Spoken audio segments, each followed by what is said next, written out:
Hello guys, my name is Gary and welcome to JustDelights.com YouTube channel. Um, if you're not yet familiar with the term perpetual checks, then this video is going to be very helpful for you because I am going to explain about the perpetual check and show you some examples and other stuff. Also, there is a question about, is perpetual check still a legal term, or is it still a rule in chess? So that is what we're going to find out in this YouTube video. So if you are more experienced in chess, then you already know more about this topic. So please do correct me if I'm wrong and share your thoughts in the comment sections below. Okay, so first, how do you stop perpetual checks? Can you actually stop perpetual checks in a game of chess? Well, the answer is no, you cannot stop perpetual checks in the game of chess, because if that occurred, or if that opportunity or position happens, there's no way to stop it. But if you do want to stop a check, you need to do two things. You need to cover up your king or move your king to a square or safe square that you can no longer be under check by your opponent. Okay, so let me show you some examples of how you can legally stop a check from your opponent. So the first one is blocking a check. So in this example, I'm going to show you how to block a check. For example, if we have a king here, we have a knight here, we have a bishop, say here, and we have a king here, and we have a black queen here. Okay, now if it's black's move, it's going to be checked by the queen. So it's queen moves here for a check,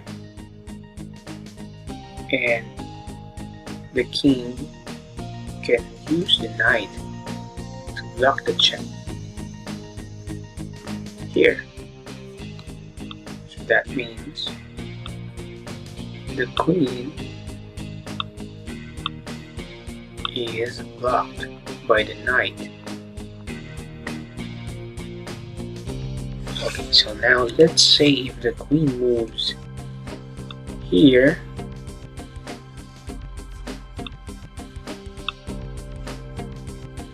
the king still under check with the queen.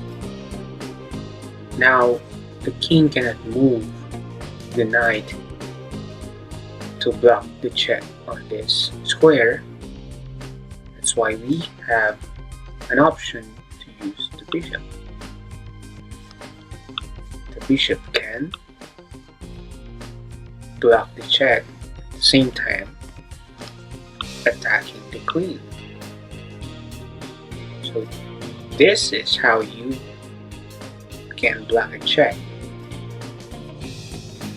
Now that's an example of blocking a check. Now the next one is moving your king to safety. So now I'm going to show you an example of how to move the king to the same square, that is avoiding check from your opponent. So for example, you have a king here, and then pawns here, we have a queen, let's say here, and then a rook here, and then we have the black king here. And let's say the black is going to move first, so black moves the queen here to check the king. The king cannot use the rook to block the check, neither the pawn, so the only option for the king is to move to a safe square. Square wherein the king will avoid the check. So we move the king here on D1, on F3, F2, F1. Let's say we can move the king on D2. That is moving the king away from the black queen's check on this E file. So that is how, example, how to move the king to a safe square. So those are the two ways on how you can stop perpetual checks. Now let's look at how perpetual checks can occur: king versus queen, king versus rook. As an example, first, king versus queen. So here's an example of a king versus queen perpetual check. Let's say, for example, we have king here and some pawns here. You have a queen on the E file. Then let's put some king, some chess pieces here, and then let's say it's black's turn to move. Example, the black queen checks the king here on E file, second rank, and then the king moves down. Queen tries to move forward, and check, and then king moves up, and then queen moves on the second rank, and this continues, and then this will be considered a perpetual check because there's no way the king can stop the black queen's checking the king for multiple times. So this is an example of king versus queen perpetual check. Now let's look at king versus rook. So here in this example, we're going to do a king versus rook perpetual check. So let's say, for example, we have a pawn here, and then let's just try to mimic an environment where the king has no option. So let's say we have a queen here, and then some king here, and then let's have a rook here, two rooks, and some bishop here. So let's say, for example, the white having its queen, and black has two rooks and a bishop, and the black decides to do a draw, a perpetual check, and then asking for a draw. So let's say it's black's turn to move.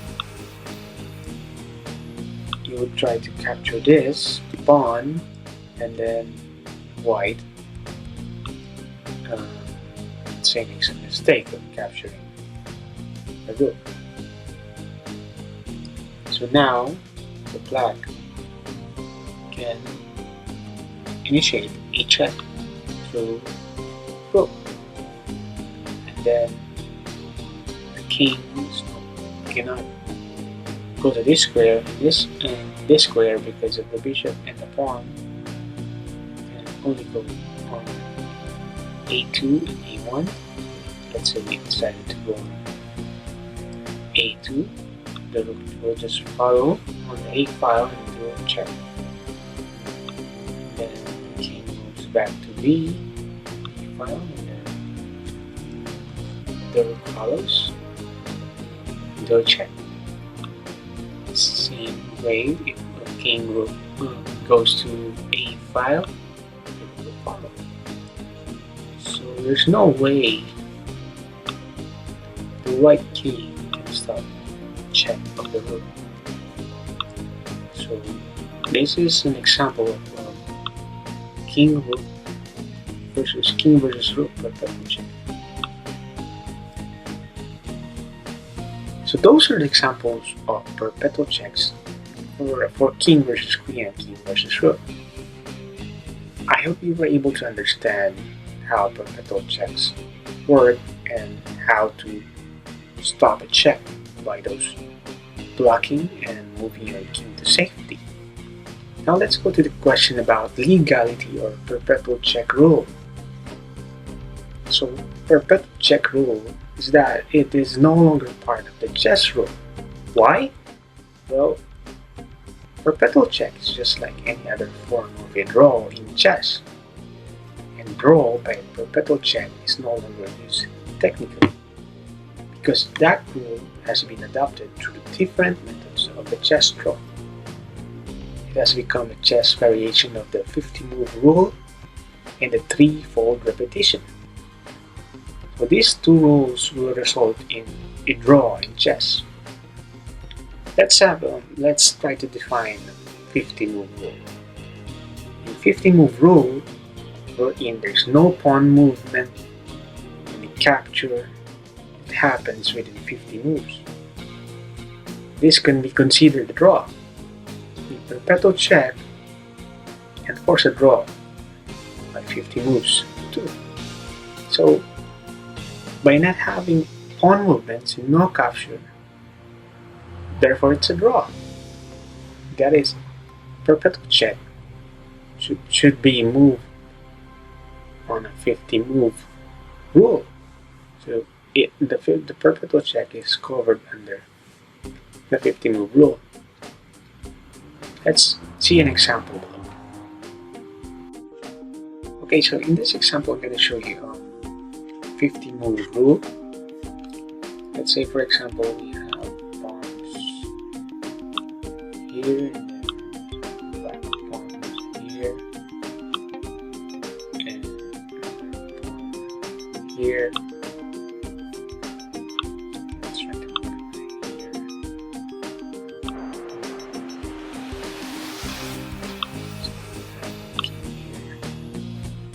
We have king here. And let's say you have black rook here. So 50-move rule happens when there's no pawn movement and no capture happens within 50 moves. Let's just say it's white turns, moves king, and then the rook moves. Let's say it's the 50th move. This can be considered a draw because there was no movement of pawns on the 50th move and there was no capture that happened. So if, for example, white moves pawn, then the 50-move rule will not take effect, and then it will just start all over again. There's no movement of pawn and no capture happens within 50 moves. So that is an example of 50-move rule.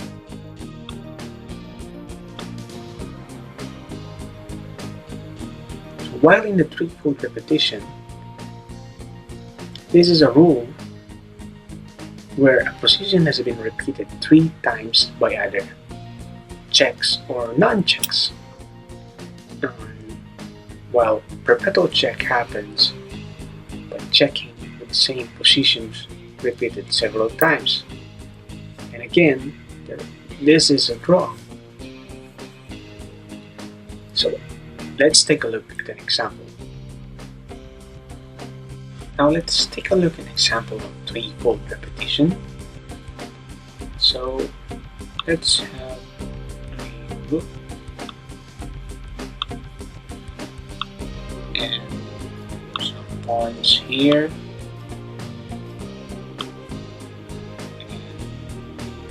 and king here, king here,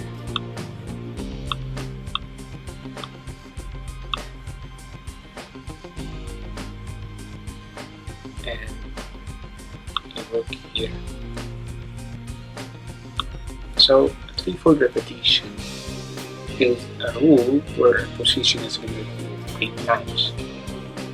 So this is one example. There's one position